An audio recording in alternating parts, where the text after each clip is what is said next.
So E3 has been canceled for 2022, and I think for some of us, that's starting to bring into question E3 as an event overall. It's, to be honest, my least favorite of the various video game shows, and maybe it isn't going to come back. So E3, as I understand it, originally was a trade show, a sales show.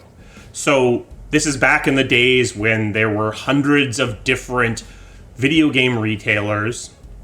So you had a show where the buyers for these different retailers would gather together, and you would spend a lot of money trying to convince them to buy copies of your game. And big, huge deals were made at E3, and you had everyone from mom and pop stores to huge retailers all coming together to see the new products and decide what they were going to put on their shelves. But the reality is these days, the number of retailers is way less. In North America, it's effectively like 2 or 3. Internationally, it's still under 20. So most of those sales deals are done in other ways. You can do a very personal interaction with the GameStop sales guy and have that conversation separately. As the retail presence has been shrinking and the number of retailers has been shrinking, E3 kind of transformed into an event for the press. So now, same kind of basic idea. You're trying to impress the various magazines to write a cool article about your game, show them a lot of stuff. And for a long time, E3 didn't even have a consumer presence at all. You needed to either work for a retailer or have press credentials to get onto the floor at all. That's changed in more recent years. But what I would argue is that E3 still feels like that. It still feels like it was designed to sell video games to the buyers for retailers or impress the press to get them to write cool articles. And that's why it's actually my least favorite of all of the trade shows, because it has this strange vibe. When you are doing a presentation at E3, there are 30, 40, 50, 1,000 people in an auditorium or a specially designed booth, and you're presenting to them. They're in a rush. They are either a press person that is got to get your demo, decide if they're going to write an article about it, write that article, submit that article as fast as possible, because speed matters in an internet press world, and they want to be first or at least early. Or they're a buyer and they're going to see as many games as they can to decide what they're going to buy. Neither of these things results in enthusiasm, because the people in the audience are all waiting for this to be over so they can go on to the next thing. They're so busy. When you're at a different trade show like PAX or Gamescom or something that is more consumer focused, most of the people in your audience are there because they want to be there. They're there because they love Dragon Age, and they're sitting in the auditorium to find out whatever is the new thing that you're going to show about Dragon Age. So you get a lot more energy from them because they're just excited to be there. So fundamentally, that's the difference.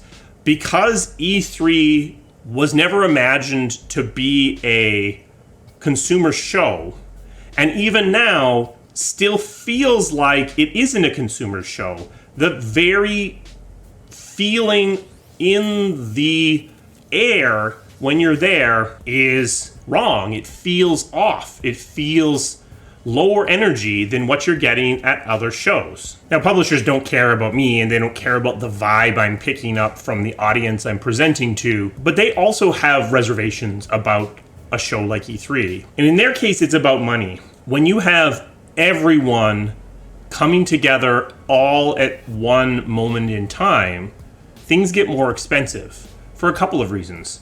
First of all, you're competing for attention with all of these other people. Maybe if you were doing an event all by yourself, you could get away with a relatively simple booth.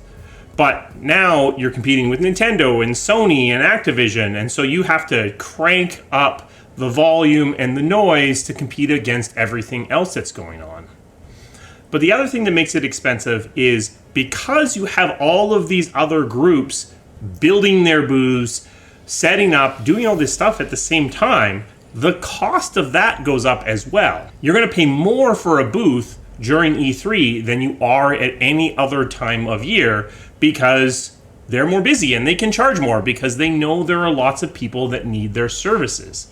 So that also increases costs. So when a publisher who is very conscious of costs looks at an event like E3, what they see is it's very expensive and they're constantly wondering if this is the best way to spend their money. Now, E3 almost died before. When I was showing Sonic Chronicles: The Dark Brotherhood, this was a very low point for E3. What had happened is it had gotten super big. God Games was setting up these ridiculous booths across the street from E3, and everyone had kind of just backed off and said, we can't do this anymore. And so what E3 had done in response is they had massively restricted the rules about decorations, about costumes, about all of these things.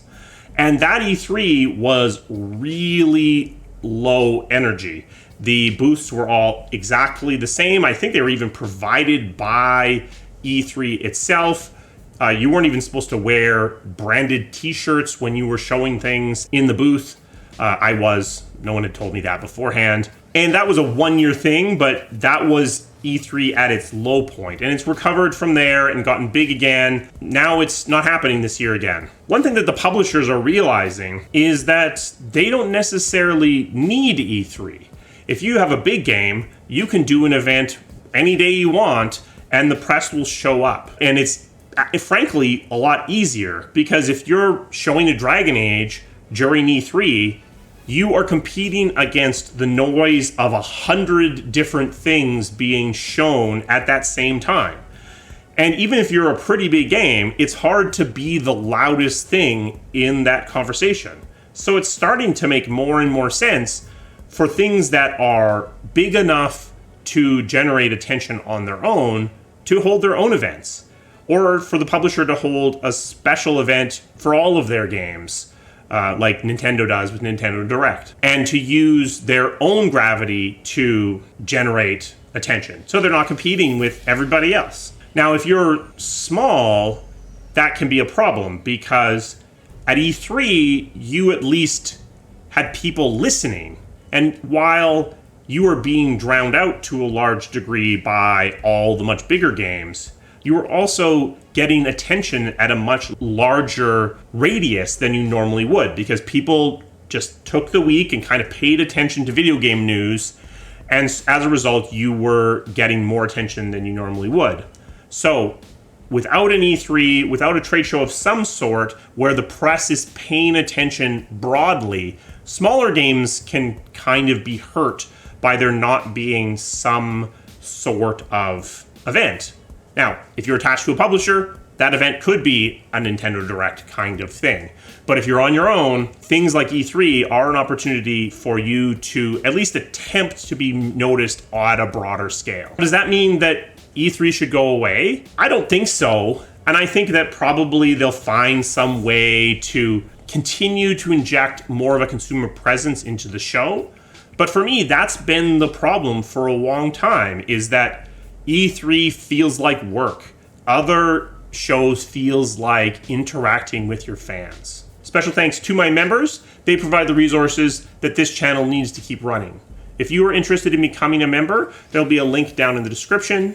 If you found this video interesting, please give it a thumbs up because that will show YouTube what in the world is going on and maybe help them show it to more people.